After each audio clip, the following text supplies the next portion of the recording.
Assalamualaikum warahmatullah. Wa wadi sa tere be keski awri ñaar ngeen yalla suñ borom lu mu wax rek lo ñak ak seetlu dang ko xam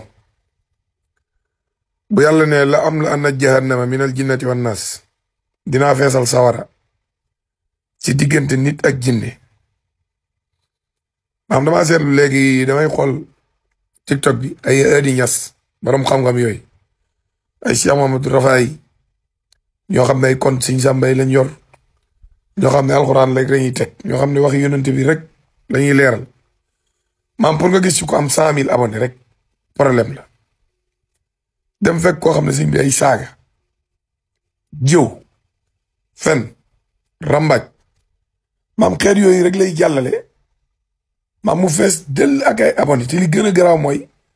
moom 0 abonnement la dem moom amul ci kenn comme abonné yàlla nag danaa feesal sawar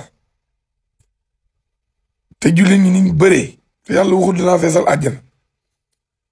la am la ana jannata amut ci alxuraan jahannama minal jinnati wan naas sañu xoolal lii dafa ruutu sax te barke Cheikh Ahmadou Bamba xaw tuut nga ne ay sénégalais képp ñoo ko abonné parce que wolof lay wax yu leer naññ waaw kii wóor na Serigne Saliou Mbacké ñi koy kaasal ak ñëpp ay naafeq lañ te benn lañ ñoo ànd man nag vidéo bii may def awma lu ma ji kii de lu ma ji ragal ak di ko bàyyi xel déedéet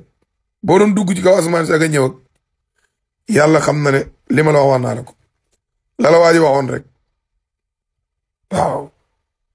yow wóor na Sëñ Saliou Mbacké maam ku la bëgg ba ba mu ñaanal la jàmm